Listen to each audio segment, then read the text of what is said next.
ఎల్లారేశ్వరి గారు, సాక్షి టీవీతో మాట్లాడుతున్నందుకు ధన్యవాదాలు. చాలా సంతోషంగా ఉంది మాకు. నాకు సాక్షి టీవీలో మీరు పిలిచారు.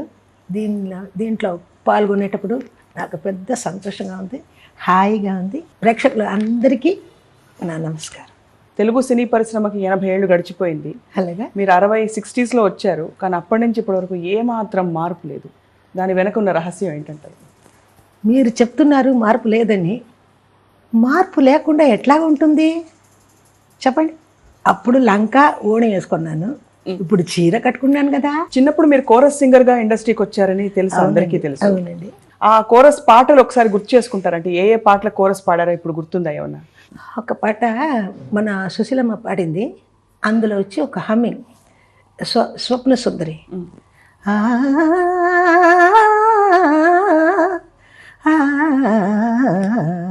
అని ఒక హమ్మింగ్, దానికి పిలిచారు, దానికి వెళ్ళాను. అప్పుడు నాకు పెద్ద నోస్ కట్టు, ఏంటి ఇటువంటి గాయని తీసుకొచ్చారు, ఏం పాడుతుంది ఇవిడ, బయటకి పోమను అని అన్నారు. ఆయన చెప్పారు. ఇంజనీర్ టిఎస్ రంగస్వామి గారు.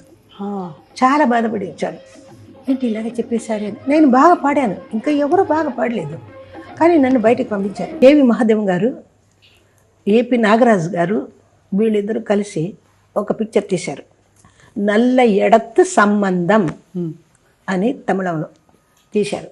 అందులో నాకు పాట ఇచ్చారు. పాట ఇచ్చేటప్పుడు అది ఒక 4 పాడాం. అది పాట అంటే, புது பெண்ணே நிமிந்து பாரு, உன் பிறந்த இடத்த மறந்துடாது, நினைச்சுப்பாரு, நல்லா நினைச்சுப்பாரு.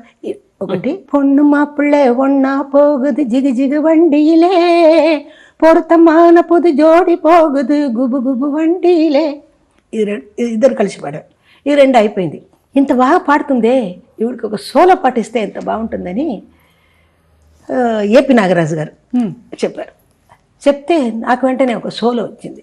సోలో పాట ఇచ్చేటప్పుడు మహాదేవ్ గారిని కనుక్కున్నారు, మాదిరి ఇటువంటి సోలో పాట ఒకటి ఇవిడికి ఇద్దాం అంటే మహాదేవ్ మామ చెప్పారు.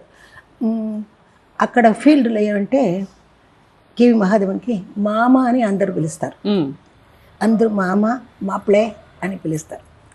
మామ ఎప్పుడు ఆవిడ ఇవ్వచ్చా, ఓ ధారాళంగా ఇవ్వచ్చు అన్నారు. ఇచ్చారు. అప్పుడు అడిగాను ఏంటంటే, ఆ 2 పాటలు వచ్చి గోల్డెన్ స్టూడియోలో రికార్డ్ చేశారు.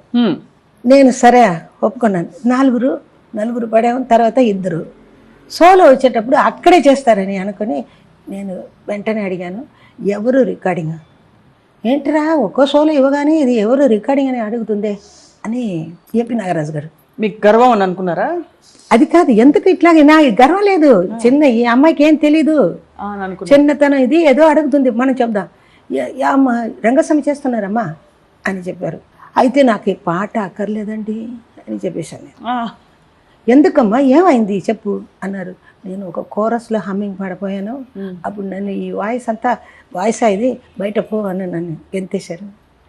కాబట్టి నాకు భయంగా ఉంది, సోలో ఇప్పుడే ఫస్ట్ తీస్తున్నారు, అది నాకు చాలా ఆశగా ఉంది, కానీ నాకు భయంగా ఉంది అన్నాను. అప్పుడు చెప్పారు, ఆ ట్రక్లో నేను కూర్చుంటాను, నేను రికార్డ్ చేస్తాను, ఆయన ఏం చేస్తాడు చూద్దాం అని అన్నారు అని ఏపీ నాగరాజు గారు. సరే అయితే సరే అని చాలా గొప్పదనగా వెళ్ళాను. బిక్కుమంటుంది. తర్వాత అక్కడ మైక్లో వెళ్ళి, ఇవరేదా అవరు அவரேதா இவரு, இவரேதா அவரு, அவரேதா இவரு, புகை நுழையாத இடத்திலும் கூட நடுராத்திரியில் புகுந்து புதுமுறையாலே பொருளை தேடி நமக்கு கொடுக்கும் சீமான் ఎవరు, ఇవరేదా అవరు, అవరేదా ఇవరు అని ఈ పాట పాడాను. సరే 2 సార్లు పాడాను, 3ఓసారి టేక్ అయింది. తర్వాత ఇది నా వాయిస్ ఈవిడ బయట పోని చెప్పే రంగస్వామి గారు, ఈవిడ వచ్చి నా ఆర్టిస్ట్ అన్నారు. నా పేరు వచ్చి లూర్ద్ మేరీ రాజేశ్వరి ఈశ్వరి. ఇది వచ్చి L for Lourdes, R for Rajeshwari. ఈ ఎల్ఆర్ రెండు కలిపే ఎల్ఆర్ ఈశ్వరి. నా పేరునే కరెక్ట్గా చేసి నాగరాజు గారు ఎల్ఆర్ ఈశ్వరిని పెట్టారు ఆ పిక్చర్లోని. తర్వాతనే 1961 ఒక మంచి బ్రేక్, పాసమలర్ రక్త సంబంధం తెలుగులో తీశారు. పాసమలర్లో ఒక పాట నాకు యమసుసన గారు రామూర్తి గారు ఇచ్చారు. వారాయన్ తోழி వారాయో మణపందల్ కాడ వారాయో, ఇట్లాగా ఒక పాట పాడాను. అది చాలా పాపులర్ అయింది. తెలుగులో బంగారు బొమ్మ రావే, బంగారు బొమ్మ రావే ఏదో వచ్చిందే, అది అది వచ్చి సుశీల గారు పాడారు తెలుగులో. అరవలో వచ్చి నేను పాడాను. ఈ పాట వచ్చి మంచి ఫేమస్ అయింది నాకు. అప్పుడు ఎవరో ఒక అమ్మాయి వచ్చిందని అన్ని ఫీల్డ్ నుంచి వచ్చారు. తెలుగు, తమిళం, కన్నడం, మలయాళం అందరూ వచ్చారు. ఇంత చక్కగా గమకాలు అవి పలుకుతున్నాయి గొంతులో. చిన్నప్పుడు మీరు క్లాసికల్ ట్రైనింగ్ అయ్యారా? అసలు ఎలా నేర్చుకున్నారు? అసలు పాట అంటూ ఎలా వచ్చింది? పాట నేను నేర్చుకోలేదమ్మా. నాకు రేడియో సిలోన్లే ఎప్పుడు అదే వింటూ ఉంటాను. ఏ పాట ఇచ్చినా సరే వెంటనే పడేస్తా.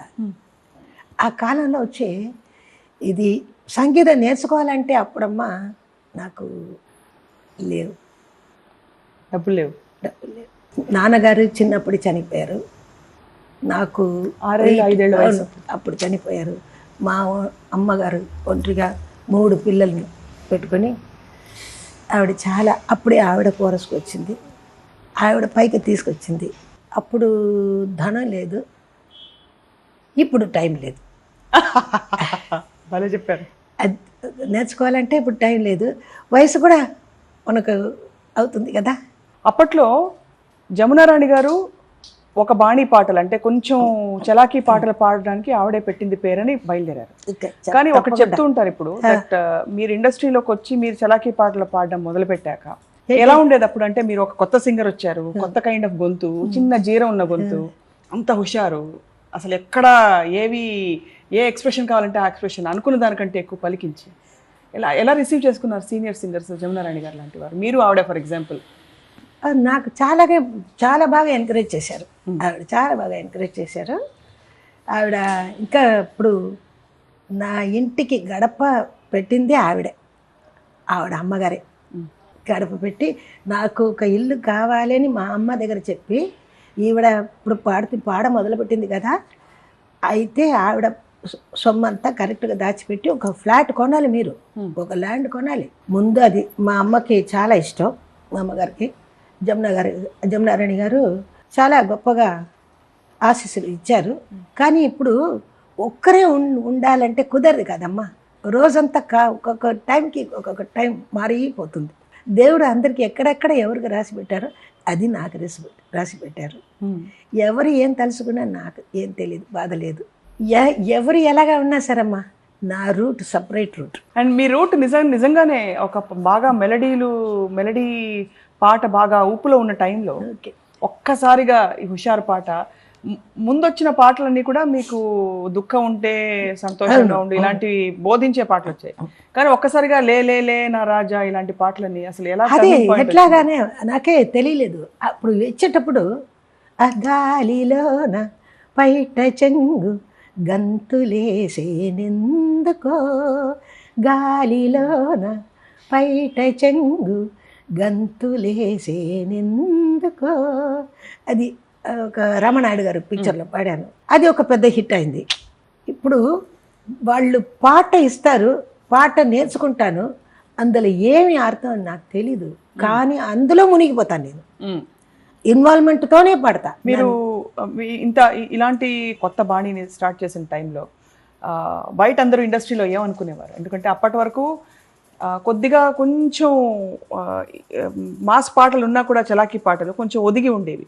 కానీ ఒక్కసారిగా మీరు సెలయర్ లాగా సరిగ్గా అలాగా చేశారంటే, దాస్ గారు డైరెక్షన్, సత్యం గారు మ్యూజిక్, ఎల్ఆర్ చేసి పాట, రాజశ్రీ గారి రచన, ఈ కాంబినేషన్ వచ్చి చాలా ఎక్కడో పోయింది.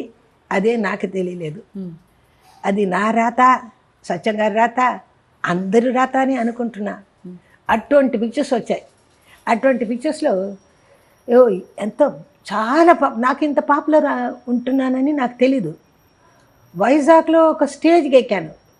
అందరు నేను, సుశీల గారు, జానకి గారు, బాలు గారు అందరు వెళ్ళాము. నారాయణ రెడ్డి గారు ఒక్కొక్క 4 పాటలు ఒక్కొక్కరు. నాకు చివరికేశారు. సరే ఎప్పుడైనా సరే పిలిస్తే పాడపోతాను. కానీ వీళ్ళు అరుపులు, ప్రజలు, ఆడియన్స్ ఆ స్టేజ్లో సుశీల గారు పాడారు, జానకి గారు పాడారు, బాలు గారు పాడారు. Okay, we want LR okay. అప్పుడు ఏంటంటే ఇది చాలా పాపులర్. తీసుకో కోకా-కోలా, వేసుకో రమ్ము సారా, తీసుకో కోకా-కోలా, వేసుకో రమ్ము సారా, చూస్తే మజా గుడకేస్తే నిషా, చూస్తే మజా గుడకేస్తే నిషా, కలిపి కొట్టు మొనగాడా, తీసుకో కోకా-కోలా అంటే ఇంట్రొడక్షన్లో పాడాను. పాడి తర్వాత సరే నువ్వు వెళ్ళిపో అన్నారు. తర్వాత ఎవరైనా వస్తే వద్దు, ఎల్లారీశ్వరి ఇవ్వంటే అని జనం కేకలు. ఏంటి నాకు ఏమన్నా తిడుతున్నారా, మనం రమ్మంటున్నారా అది తెలియలేదు. తర్వాతనే తెలిసింది. ఏంటి ఎప్పుడు చాలా ఇన్నసెంట్ అమ్మా చాలా ఇన్నసెంట్. నేను చెప్పుకోవడం అంటే నా గురించి తెలిసిన వాడికి తెలుసు. అలాగ పాడి తర్వాత వచ్చేటప్పుడు వైజాగ్ నుంచి ట్రైన్లో వచ్చేటప్పుడు ఒక్కొక్క స్టేషన్లో బండి ఆగిద్దమ్మా మీకోసం. అయ్యో అమ్మ, మన గురుగారు రాజేశ్వరరావు గారు నన్ను తీసుకెళ్ళి కాకినాడకి అక్కడికి తీసుకెళ్ళి ఒక్కొక్క జంక్షన్లో నన్ను చూడాలని ఎంతమంది. అయ్యో, నేను ఏ రాయిది ఇలా చేస్తున్నారే, మాస్టర్ అంటే పెద్ద ఆయన చేయొచ్చు, నేనేమి అతను మట్టి కాలు కింద ఉన్న మట్టిలాగా కూడా నేను లేదు, నాకు ఇట్లాగా అని అనుకునేటప్పుడు దేవుడిని తలుచుకుంటున్నానమ్మా, మా అమ్మని తలుచుకుంటున్నాను. మీ విజయాన్ని అంతా అమ్మగారు చూసారా దగ్గరగా? చూసారా, ఇప్పుడు అమ్మ చివరిదాకా చూశారు. ఇప్పుడు అమ్మ పోయి 23 years అవుతుంది. అక్కడక్కడ తీసుకెళ్ళి ఈవిడ పాడుతుంది అలాగా చెప్పి పైగా అలా మా అమ్మనే అంత. మీ విజయాన్ని అంతా అమ్మగారు చూసారా దగ్గరగా? చూసారా, ఇప్పుడు అమ్మ చివరిదాకా చూశారు. ఇప్పుడు అమ్మ పోయి 23 years అవుతుంది. అక్కడక్కడ తీసుకెళ్ళి ఈవిడ పాడుతుంది అలాగా చెప్పి పైగా అలా మా అమ్మనే అంత. నాకు సినీ ఫీల్డ్లో కె మహాదేవ్ గారు, విశ్వనాథం గారు, ఎంఎస్ విశ్వనాథం గారు, సత్యం గారు, చక్రవర్తి గారు, కానీ ఎక్కువ సత్యం గారండి. ఎప్పుడు నేను ఆయన మర్చిపోను. మీ పాటలో ప్రత్యేకంగా ఆ విబ్రాటో ఏదైతే ఉందో, కలిసి కొట్టు మొనగాడా, అది ఎక్కడి నుంచి అలవర్చుకున్నారు మీరు? అంటే అంతకుముందు ఎవరు ఈ స్టైల్లో పాడేవారు? మీరు చెప్పేటప్పుడు నా గొంతులో వైబ్రేట్ ఉందని చెప్తున్నా. మీరు అనేటప్పుడు అది అన్యూజువల్గా కనపడుతుంది.